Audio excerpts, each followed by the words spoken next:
ጉድ እንግዲህ ሲጠበቅ የነበረው የእፎይ እና የኢምራን ውይይት ወይም ንጽጽር እንዲደረግ ብዙ ነገር ተደርጓል። ፖለቲካው ፕሮፓጋንዳው በሶሻል ሚዲያ ላይ ላለፈው አንድ ሳምንት የተደረገው ነገር ጉድ ነው። እንግዲህ እንደምታውቁት ንጉስ ኢዮዳብ ፍትሐዊና ገለልተኛ እንደሆነ ዓለም ሁሉ አውቋል። ነገር ግን እነዚህ ሁለቱ አካላቶች መጥተው እንዳይነጋገሩ ወይም ዲቤት እንዳያደርጉ በቀኝ በግራ የተነሱ የፖለቲካና የተለያዩ ፕሮፓጋንዳዎችን አይተናል። ለአንዴና ለመጨረሻ ሁለቱም ሳያውቁ ይኸው ንጉስ ኢዮዳብ የመጨረሻ ጥሪ አደርጋለሁ።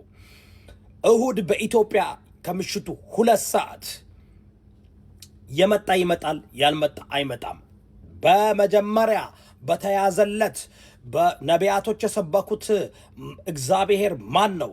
አላህ ነው ወይ ያህዌ ነው በሚለው ንግግሩ ድቤቱ ይቀጥላል። ማንንም አላማከርኩም፣ ማንንም እንትን አላልኩም። ሰልችቶኛል። እከሌ እንደዚህ ነው፣ እከሌ እንደዛ ነው የሚል ነገር የለም። እንደምታውቁት በፍትሐዊና በገለልተኛነት ይህን መድረክ አዘጋጅቻለሁ። የሚመጣ ይመጣል፣ መጥቶ እምነቱን በደንብ አድርጎ ያስተዋውቃል። ከምሽቱ 2 ሰዓት እሁድ